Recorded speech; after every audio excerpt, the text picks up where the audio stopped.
ACT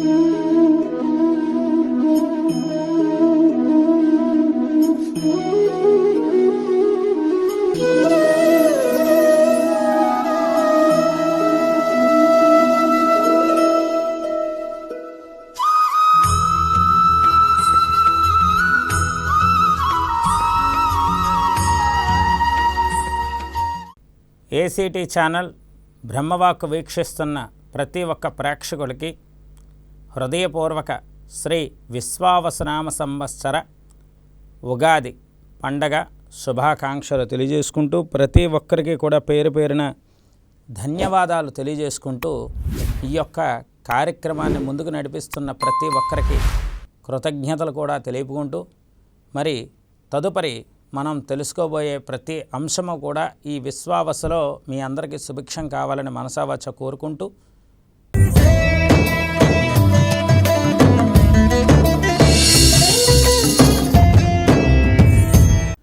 30/3/2025 ఆదివారం నేటి పంచాంగం. స్వస్తి శ్రీ శ్రీ విశ్వావసునామ సంవత్సరం ఉత్తరాయణ పుణ్యకాలం వసంత ఋతువు చైత్రమాసం. ఈరోజు సూర్యోదయం ఉదయం 6:07 మొదలవుతుంది. సూర్యాస్తమయం సాయంకాలం 6:09 మొదలవుతుంది. ఈరోజు తిథి విశ్వావసునామ సంవత్సర చైత్రశుక్ల పాడ్యమి మధ్యాహ్నం 2:44 వరకు. తదుపరి విదియ తిథి. ఈరోజు నక్షత్రం రేవతి నక్షత్రం సాయంకాలం 6:43 వరకు. తదుపరి అశ్విని నక్షత్రం. ఈరోజు యోగం ఐంద్ర యోగం రాత్రి 6:33 వరకు. తదుపరి వైద్యుతి మహాపుణ్యకాల యోగం. ఈరోజు కరణం భవకరణం సాయంకాలం 4:31 వరకు. తదుపరి కౌలవ కరణం. ఈరోజు శుభ సమయాలు ఉదయం 8:18 నుండి 8:54 వరకు. తిరిగి మధ్యాహ్నం 2:42 నుండి 11:54 వరకు. ఈరోజు రాహుకాలం సాయంకాలం 4:30 నుండి 6 గంటల వరకు. ఈరోజు యమగండ కాలం మధ్యాహ్నం 12 గంటల నుండి 1:30 వరకు. ఈరోజు దుర్ముహూర్తం సాయంకాలం 4:25 నుండి 5:13 వరకు. ఈరోజు వర్జం ఉదయం 7:31 నుండి 9:01 వరకు. ఈరోజు అమృత గడియలు సాయంకాలం 4:29 నుండి 5:59 వరకు. తదుపరి మనం తెలుసుకోబోయే అంశం నేటి విశేషం.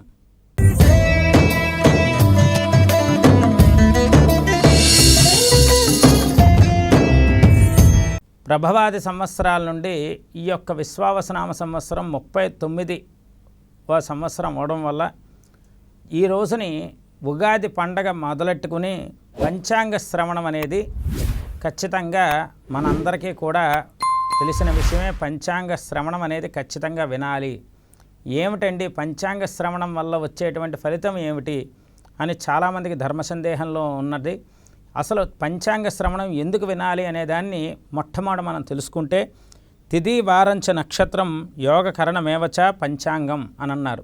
అంటే తిథి వారము నక్షత్రము కరణము యోగం వినడం వల్ల, తిథి వినడం వల్ల శ్రేయస్సు కలిగిస్తుంది, వారాన్ని వినడం వల్ల ఆయుష్ని కలిగిస్తుంది, నక్షత్రాన్ని వినడం వల్ల పాపాలను తొలగింపజేస్తుంది, యోగాన్ని వినడం వల్ల రోగాల్ని నివారణ చేస్తుంది, కరణం తెలుసుకోవడం వల్ల కార్యక్రమాలని సిద్ధింపజేస్తుంది. అంటే ఒక కాలానికి 5 అంగాలు మన యొక్క జీవితాన్ని శాసిస్తూ పాలిస్తూ ఉంటాయి. కాబట్టి ఖచ్చితంగా బ్రాహ్మణ పండితుల చేత పంచాంగ శ్రవణం అనేది విని, ఆ బ్రాహ్మణ పండితులకి పంచాంగనామ స్మరణలో ఉన్నటువంటి విధి విధానాలు ప్రణాళికల్ని నిర్ధారణ చేసుకుని, ఆ పండితులు సూచించే విధంగా మనం ఒక జీవిత మార్గదర్శకత్వాన్ని కనుక చేసుకోగలిగితే అన్ని రకాలైనటువంటి జయాలు విజయాలు మీ సొంతం అవుతాయి. అందుకే ఉగాది అంటే బ్రహ్మదేవుడు సృష్టి ఆవిర్భావం చేసినటువంటి రోజుని వేదవాంగ్మయంలో చెప్పబడింది. కావున ప్రతి ఒక్కరూ కూడా ఈ యొక్క యుగానికి ఆది అయినటువంటి మహాపర్వదినం నాడు మనకి షడ్రసోపేతమైనటువంటి ఆ యొక్క ఉగాది పచ్చడి, ఆ యొక్క ఉగాది పచ్చడిలో ఉన్నటువంటి ఆ యొక్క 6 రుచులు షడ్రుచులు కూడా మన నోటికి తగలడం వల్ల, జీవితంలో తగిలిన ఎదురు దెబ్బల వల్ల నష్టపోయిన వాళ్ళు తిరిగి లాభంలోకి ఎలా వెళ్ళాలి, అలాగే జీవితంలో నిరంతరము దినదినాభివృద్ధి ఎలా పొందాలి అనేటువంటి ఆలోచన క్రమానికి అన్ని రకాలైనటువంటి మన శరీర నాడీ వ్యవస్థ గట్టిపడడానికి, అన్ని రకాలైనటువంటి మన యొక్క జీవిత గమనం ముందుకు వెళ్ళడానికి ఇలా ఒకటి కాదు రెండు కాదు, వసంతకాలంలో నవవసంతమైనటువంటి జీవితాన్ని పెంపొందించుకోవడానికి వచ్చినటువంటి పండగే ఈ యొక్క ఉగాది పండగ. తదుపరి మనం తెలుసుకోబోయే అంశం ద్వాదశ రాశుల నేటి గోచార ఫలితాలు.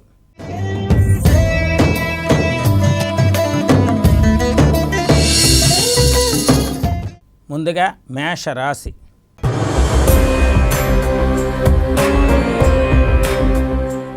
అశ్విని నక్షత్రం 1, 2, 3, 4 పాదాలు, భరణి 1, 2, 3, 4 పాదాలు, కృత్తిక 1వ పాదంలో ఉన్నటువంటి ఈ యొక్క మేషరాశి జాతకులందరికీ కూడా సాధారణమైనటువంటి కొన్ని ప్రయాణాలకి సంబంధించినటువంటి రోజుగా, అసాధారణమైనటువంటి పరిస్థితులకి ఎదుర్కొనేటువంటి పరిస్థితిగా ఈరోజు ఉండబడుతోంది. ఈ ఉగాది నాడు మేషరాశి వారికి విపరీతమైన ఖర్చు, శారీరక శ్రమ, అనారోగ్య సమస్య అధికంగా ఉంటుంది. అందువల్ల ద్వాదశంలో ఉండేటువంటి 6 గ్రహాల యొక్క పరిపాలన ఈ యొక్క మేషరాశి వారికి ఈరోజు ఎక్కువగా ఉండడం వల్ల మౌనంగా ఉండడమే చాలా చాలా ఉత్తమోత్తమైనటువంటి పాలన. ప్రతి ఒక్క రోజు కూడా నియమనిష్టలతో శివారాధన చేయండి, అన్నింటా శుభం జరుగుతుంది. తదుపరి మనం తెలుసుకోబోయే రాశి వృషభ రాశి.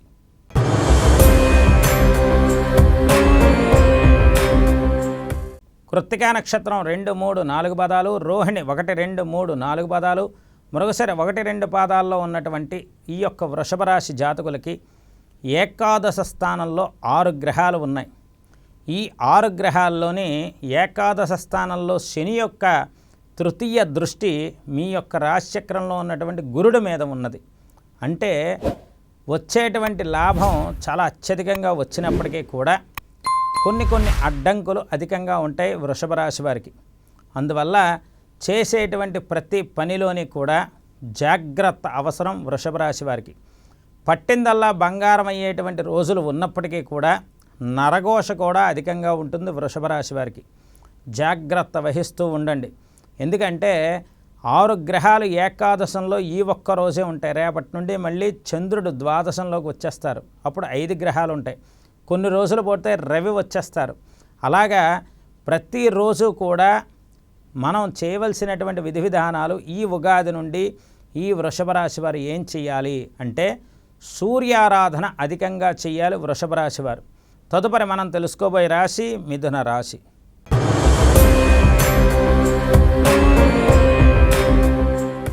మృగశిర నక్షత్రం 3, 4 పాదాలు, ఆరుద్ర 1, 2, 3, 4 పాదాలు, పునర్వసు 1, 2, 3 పాదాల్లో ఉన్నటువంటి మిథున రాశి జాతకులకి దశమ కేంద్ర స్థానంలో శని ఎప్పుడైతే రాజ్యస్థానంలోకి శని వెళ్ళిందో, ఇంతవరకు భాగ్యస్థానాధిపతి భాగ్యస్థానంలో ఉంటూ ఒక రకమైన పరిపాలన చేస్తే ఈ యొక్క రాజ్యాధిపతి ద్వాదశంలో ఉండి రాజ్యాధిపతి స్థానంలో ఆ యొక్క శని భగవానుడు వెళ్ళడం వల్ల వీరికి కొన్ని అపసవ్యాత్మకమైనటువంటి పరిస్థితులు అనుకోకుండా ఏర్పడతాయి.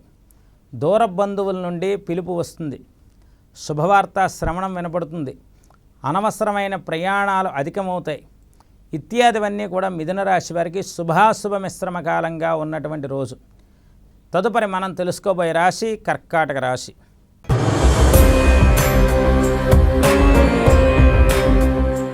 పునర్వసు నక్షత్రం 4వ పాదం, పుష్యమి 1, 2, 3, 4 పాదాలు, ఆశ్లేష 1, 2, 3, 4 పాదాల్లో ఉన్నటువంటి ఈ యొక్క కర్కాటక రాశి జాతకులందరికీ కూడా అష్టమ శని ప్రభావ తీవ్రత తొలగిపోయినది.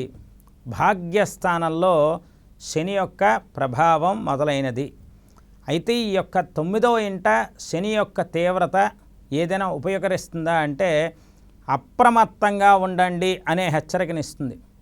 ఎందుకంటే ఇప్పటిదాకా కర్కాటక రాశి వారికి అష్టమ స్థానంలో ఉన్నటువంటి శని వల్ల ప్రత్యక్షంగా ఆ యొక్క శత్రువులు కానీ ప్రమాదాలు కానీ కనబడుతూ ఉంటాయి. భాగ్యస్థానంలో శని వెన్నుపోటుదారులకి, నమ్మక ద్రోహానికి, తండ్రి తరఫు ఉన్నటువంటి బంధురికంలో ఉన్నటువంటి మనస్పర్ధలకి కారకత్వం అవుతుంది.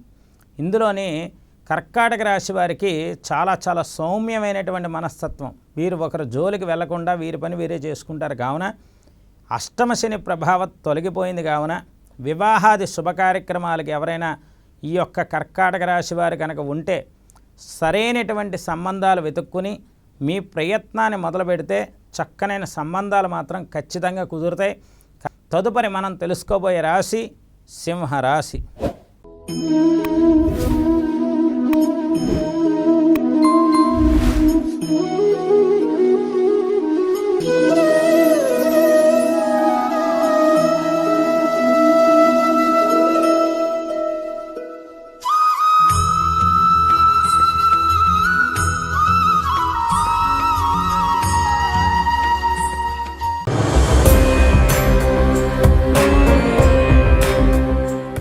మఖా నక్షత్రం 1, 2, 3, 4 పాదాలు, పుబ్బా నక్షత్రం 1, 2, 3, 4 పాదాలు, ఉత్తరా నక్షత్రం 1వ పాదంలో ఉన్నటువంటి సింహరాశి జాతకులందరికీ కూడా చాలా విశ్లేషణాత్మకమైనటువంటి అష్టమ స్థానంలో శని యొక్క ప్రభావ తీవ్రత ఈ రోజు నుండి మొదలవుతుంది. మరి సింహరాశి వారికి అష్టమ స్థానంలో శని యొక్క తీవ్రత ఇబ్బంది పెడుతుందా అంటే మీ యొక్క కుటుంబంలో ఖర్చులు పెరుగుతూ ఉంటాయి. ఇదే ప్రధానమైన ఇబ్బంది. ఏమిటంటే సింహరాశి వారికి ఈ 2.5 సంవత్సరాలు కూడా ఖర్చులు అధికంగా ఉంటాయి. మీరు చేయవలసిందల్లా ఆ యొక్క ఖర్చుల్ని అదుపులో పెట్టుకుంటూ ఉండాలి. మీరు ఖచ్చితంగా 10 రూపాయలు ఖర్చు పెట్టాలి అని మీరు అనుకున్నప్పుడు 5 రూపాయలు మాత్రమే ప్లాన్ చేసుకోవాలి. 5 రూపాయలు దాచుకుంటూ ఉండాలి. ఎందుకంటే అష్టమ శని ఆకస్మిక ప్రమాదాన్ని, ఆకస్మిక అనారోగ్యాన్ని సూచన చేస్తుంది. ఎప్పుడైనా సరే జాగ్రత్త వహిస్తూ అష్టమ శని ప్రభావాన్ని పక్కన పెట్టి సూర్యనారాయణమూర్తి ఆరాధన కనుక ఖచ్చితంగా ప్రతినిత్యము చేసుకోగలిగితే సింహరాశి వారికి తిరుగులేని విజయావకాశాలు అధికంగా ఉంటాయి. ఈరోజు బెల్లం పరవాణాన్ని సూర్యోపాసన చేసి స్వామికి నివేదన చేయండి. ఆదిత్య హృదయం చదవండి. ఖచ్చితంగా శుభం జరుగుతుంది. తదుపరి మనం తెలుసుకోబోయే రాశి కన్యా రాశి.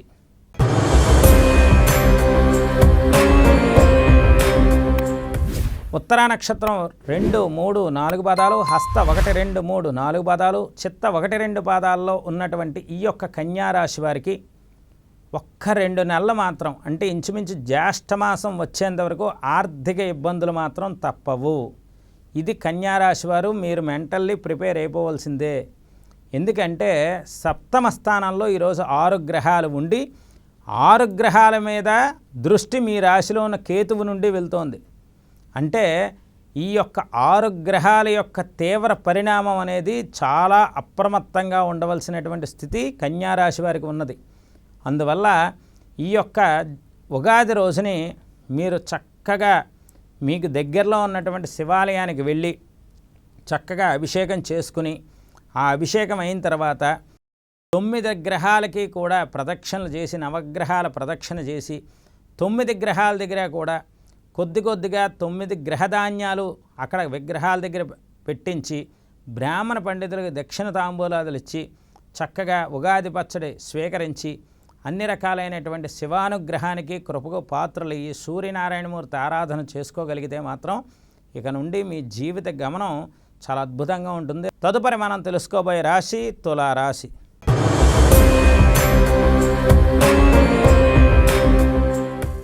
చిత్తా నక్షత్రం 3, 4 పాదాలు, స్వాతి 1, 2, 3, 4 పాదాలు, విశాఖ 1, 2, 3 పాదాల్లో ఉన్నటువంటి ఈ యొక్క తులారాశి వారికి చాలా విశ్లేషణాత్మకమైనటువంటి గ్రహ పరిణామం.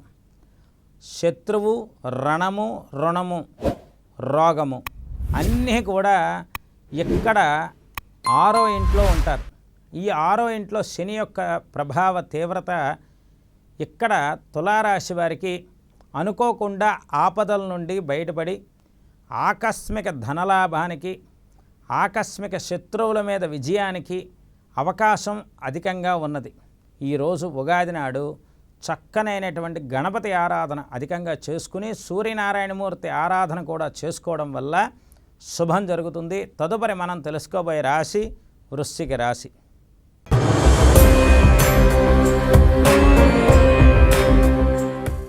విశాఖ నక్షత్రం 4వ పాదం, అనురాధ 1, 2, 3, 4 పాదాలు, జ్యేష్ఠ 1, 2, 3, 4 పాదాల్లో ఉన్నటువంటి ఈ యొక్క వృశ్చిక రాశి వారికి అర్ధాష్టమ శని దోషం పూర్తిగా పోయి శని యొక్క స్థానం తృతీయ చతుర్థాధిపతి పంచమంలోకి వెళ్ళారు.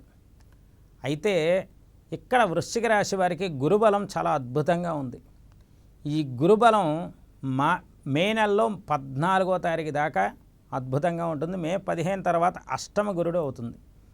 అయితే ఎక్కడైతే ఈ గురుబలం ఉన్నదో ఆ గురుబలం ఉన్నన్నాళ్ళు కూడా భార్యాభర్తల మధ్య అన్యోన్యత అధికంగా ఉండడం, ప్రతి ప్రయత్నంలో విజయం సాధించడం, శని దృష్టి ఉన్నటువంటి భాగ్య దృష్టి వల్ల మీ రాశి మీద ఉండడం వల్ల, అంటే శని ఉన్నటువంటి మీనరాశి నుండి మీ యొక్క వృశ్చిక రాశి లెక్క పెడితే 9వ ఇల్లు అవుతుంది. అంటే శని దృష్టి ఎక్కడ ఉంది?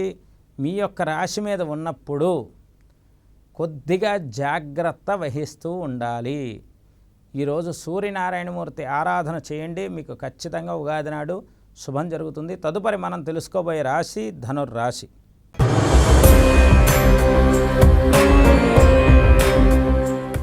మూలా నక్షత్రం 1, 2, 3, 4 పాదాలు, పూర్వాషాఢ 1, 2, 3, 4 పాదాలు, ఉత్తరాషాఢ 1వ పాదంలో ఉన్నటువంటి ధనస్సు రాశి జాతకులకి, మరి ధనస్సు రాశి జాతకులందరూ కూడా చాలా ఆనందించేటువంటి ఒకే ఒక్క మాట చెప్తాను, శ్రద్ధగా వినండి. ప్రతి మనిషి కూడా కష్టపడతాడు, నిలబడతాడు. కానీ ధనస్సు రాశి వారు నేటికి 14 సంవత్సరాల నుండి, అంటే ఇంచుమించు 2011వ సంవత్సరం లగాయతు ధనస్సు రాశి వారికి ఏలినాడి శని ప్రభావ తీవ్రత, అలాగే శని యొక్క వక్ర తీవ్రత, అలాగే ఈ శనిగ్రహం యొక్క తీవ్రమైన పరిణామాలు అధికంగా అనుభవించిన రాశి ధనుస్సు రాశి వారు. కానీ ఇప్పుడు అర్ధాష్టమంలో శని వెళ్ళింది. ఏమీ బెంగపడద్దు ధనుస్సు రాశి వారు, ధైర్యంగా అడుగు ముందుకు వేసే ఒకే ఒక మాట, ధనుస్సు రాశి వారికి శని యొక్క మూర్తిత్వం చాలా అద్భుతంగా ఉంది. అంటే అర్ధాష్టమ శని ధనుస్సు రాశి వారిని ఇబ్బంది పెట్టదు. అందువల్ల పనులన్నీ వేగవంతమయ్యేటువంటి పరిస్థితి కోసం ప్రతి నిత్యము కూడా ధనుస్సు రాశి వారు అందరూ కూడా చక్కగా శివనామస్మరణ అధికంగా చదువుకోండి. రాబోయే కాలంలో గురువు యొక్క సప్తమ స్థాన దృష్టి, తృతీయస్థ రాహువు, భాగ్యస్థానంలో కేతువు, ఇంకా మామూలుగా ఉండదన్నమాట. ధనుస్సు రాశి వారికి అర్ధాష్టమ శని వచ్చింది, అయిపోయింది మా జీవితం అని మాత్రం అనుకోవద్దు. ఇక ఈ శని యొక్క మూర్తిత్వం మీకు ఇంట్లో శుభకార్యక్రమాలను చేయబోతోంది. ఇది మాత్రమే దృష్టిలో పెట్టుకోండి. తదుపరి మనం తెలుసుకోబోయే రాశి మకర రాశి.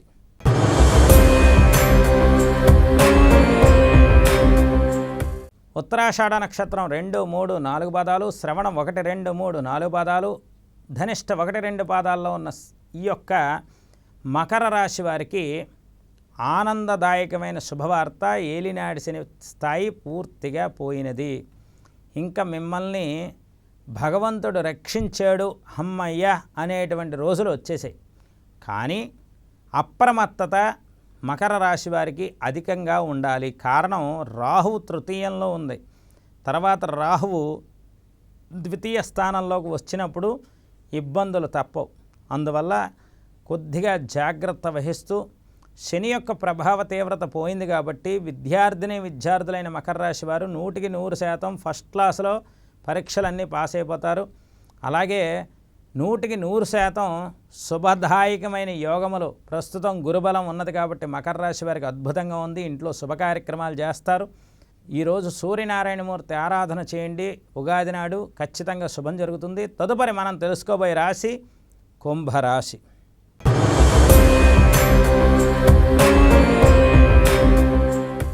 ధనిష్ఠా నక్షత్రం 3, 4 పాదాలు, శతభిషం 1, 2, 3, 4 పాదాలు, పూర్వభాద్ర 1, 2, 3 పాదాల్లో ఉన్నటువంటి కుంభరాశి జాతకులందరికీ కూడా ఈ యొక్క కుంభరాశి వారికి రాశి చక్రంలో ఉన్న శని తీవ్రత పోయినది. అంటే లగ్న శని ప్రభావ తీవ్రత పోతే గుండెల మీద 150 కేజీలు బరువు ఒక్కసారి తీసేస్తే అమ్మయ్య అని ఆ మనిషి అలా లేచి కూర్చుంటాడో అలాంటి బరువు బాధ్యతలు తీరిపోయి ప్రశాంత చిత్తమైనటువంటి ప్రశాంతత కుంభరాశి వారికి ఈ ఉగాది నాడు లభించింది. కానీ ఈ రాహువు మీనరాశి పూర్వభాద్ర నక్షత్రం 4వ పాదం నుండి పూర్వభాద్ర నక్షత్రం 3వ పాదం కుంభరాశిలో ప్రవేశం చేసిన తర్వాత మళ్ళీ లగ్నరాహు యొక్క ప్రభావం అధికంగా ఉంటుంది. అందువల్ల సహజ సిద్ధమైనటువంటి ముఖస్థితిగా మాట్లాడేటువంటి స్వచ్ఛమైన మనసున్న వాళ్ళు కుంభరాశి వాళ్ళు, కానీ కొన్ని ఏలినాటి శని ప్రభావం 5 ఏళ్ళు పూర్తయింది, ఇంకా 2.5 ఏళ్ళు ఉంది. అందువల్ల ఈ ఒక్క విశ్వావసనామ సంవత్సరం కొంచెం కఠినమైన పరీక్షాకాలం అనే చెప్పాలి. కాబట్టి జాగ్రత్త వహిస్తూ ప్రతి నిత్యము కూడా దుర్గాదేవి ఆరాధన అధికంగా చేయండి. తదుపరి మనం తెలుసుకోబోయే రాశి మీన రాశి.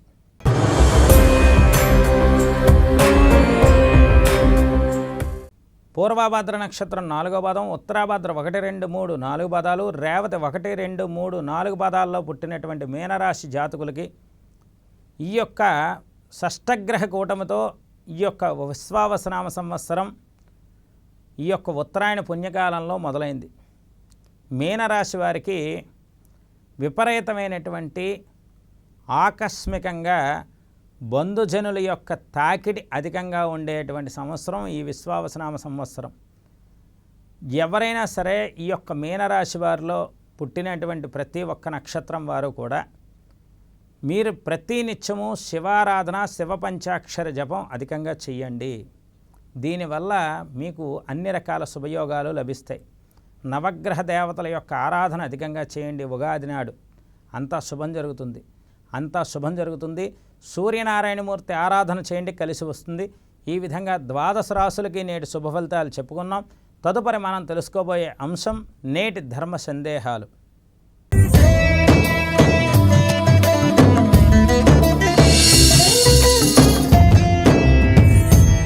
ఓం శ్రీ మహాగణాధిపతయే నమః. ఓం శ్రీ గురుభ్యో నమః. ఓం శ్రీ సరస్వత్యే నమః. హరి ఓం. తదేవ లగ్నం సుజనం తదేవ తారాబలం చంద్రబలం తదేవ విద్యాబలం దేవబలం తదేవ లక్ష్మీపతే తేంగ్రియోం స్మరామి. ప్రేక్షకులందరికీ కూడా విశ్వావసనామ సంవత్సర ఉగాది శుభాకాంక్షలు మరొక్కసారి తెలియజేసుకుంటూ, ధర్మ సందేహాల కార్యక్రమంలో మనందరము కూడా ఈ యొక్క ఉగాది నాడు పంచాంగ శ్రవణం అనే దాని గురించి ఒక్కసారి అందరికీ కూడా క్లుప్తంగా వివరిస్తాను. శ్రద్ధాభక్తులతో వినండి. జ్యోతిష్య శాస్త్రంలో ప్రతి అంశము కూడా వేదానికి, వాంగ్మయానికి, ఛందస్సుకి, వ్యాకరణానికి అన్నిటికీ కూడా ఒకదానికి ఒకటి జత చేసి ఉంటాయి. అందువల్ల ఈ యొక్క విశ్వావసనామ సంవత్సరం మనకున్న ప్రభవ విభవ నుండి లెక్కెట్టుకుంటే 39వ సంవత్సరం అవుతుంది. ఈ యొక్క విశ్వావసనామ సంవత్సరంలో 39వ సంవత్సరమైనటువంటి ఈ యొక్క సంవత్సరంలో వైశ్వానరుడు అంటే అగ్నిదేవుడు, అంటే మీ యొక్క ఇంటి పురోహితులకి మీ యొక్క జాతకం గోచారం ఎలా ఉంది, అంటే ఈ విశ్వావసలో ఏ విధమైనటువంటి పరిహారాలు చేయాలి, అలాగే ఈ యొక్క విశ్వావసనామ సంవత్సరంలో ఉన్నటువంటి గ్రహస్థితికి, మీ జన్మజాతకంలో ఉన్నటువంటి గ్రహస్థితికి, మీ యొక్క అంశ లగ్నానికి, మీ యొక్క ఆరుఢ లగ్నానికి ఏ విధమైనటువంటి పొంతన ఉన్నది, అలాగే వివాహాది శుభ కార్యక్రమాల ముహూర్త నిర్ధారణలో ఆ యొక్క వారము, లగ్నము, ఆ యొక్క పరిస్థితి అన్నీ కూడా ఎలా ఉన్నాయి 1-2 సార్లు ఆలోచించుకుని చక్కనైనటువంటి ఇంటి పురోహితులకి మీరు ఇచ్చేటువంటి దక్షిణ తాంబూలాది క్రతువులతో పాటు మీ యొక్క జన్మజాతక రీత్యా ఉన్నటువంటి గ్రహస్థితికి, ఇప్పుడున్న గోచార గ్రహస్థితికి అగ్ని ఆరాధన అంటే హోమములు, యజ్ఞములు, యాగములు చేసుకోవడం అనేది చక్కనైనటువంటి పరిహారం. మనం క్రమశిక్షణగా ఎంతవరకు ఉన్నాము, 10 మంది పేదవాళ్ళకి మనం ఎంత ఉపయోగపడ్డాము, దేశానికి మనం వల్ల ఎంత ఉపయోగపడింది, అలాగే దేశానికి మన వల్ల ఎంత సహకారం లభించింది, ఇత్యాదివన్నీ కూడా ఆలోచింపజేసేటువంటి సంవత్సరమే ఈ యొక్క విశ్వావసనామ సంవత్సరం.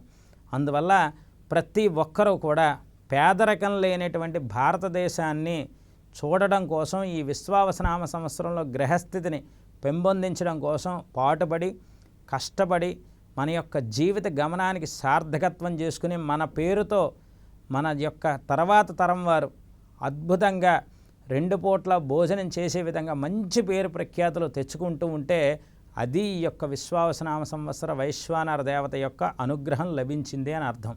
అందువల్ల ప్రతి ఒక్కరూ కూడా జాగ్రత్త వహిస్తూ ప్రతి పనిలోని మీకు ఏదైనా ధర్మ సందేహం వస్తే మీ ఇంటి పురోహితుల వారిని సంప్రదించి, మీ పెద్దల్ని సంప్రదించి, మీ యొక్క కుటుంబ సభ్యుల్ని సంప్రదించి ప్రతిదీ కూడా సంప్రదింపే ఈ యొక్క విశ్వావసనామ సంవత్సరంలో 1-2 సార్లు ఆలోచింపజేసుకునే విధమే విశ్వావసనామ సంవత్సరం మనకి ఇచ్చేటువంటి సూచన. ప్రతి ఒక్కరూ కూడా చక్కగా ఉగాది పంచాంగ పఠనం, పంచాంగ శ్రవణం చేయండి. కాలాన్ని సద్వినియోగం చేసుకోండి. ఇక నుండి మన జీవితం అద్భుతంగా ఉంటుంది అనడంలో ఎటువంటి సందేహం లేదు. జాగ్రత్త వహిస్తూ ప్రతి ఒక్కరూ సుభిక్షంగా ఉండాలి. లక్ష్మీ కళతో మీ ఇల్లంతా సిరులు పొంగే విధంగా ఉండాలని మనస వాచ కోరుకుంటూ, అందరూ కూడా ఏసీటీ ఛానల్ బ్రహ్మవాక్కు కార్యక్రమాన్ని చూస్తున్న ప్రతి ఒక్కరూ కూడా మీ ఇల్లు బంగారమయంగా ఉండాలని ప్రార్థన చేస్తూ ఆ భగవంతుణ్ణి అందరికీ కూడా సుభిక్షంగా ఉండాలని మరొక్కసారి ఉగాది శుభాకాంక్షలు తెలియజేసుకుంటూ, సర్వే జనా సుఖినో భవంతు. స్వస్తి.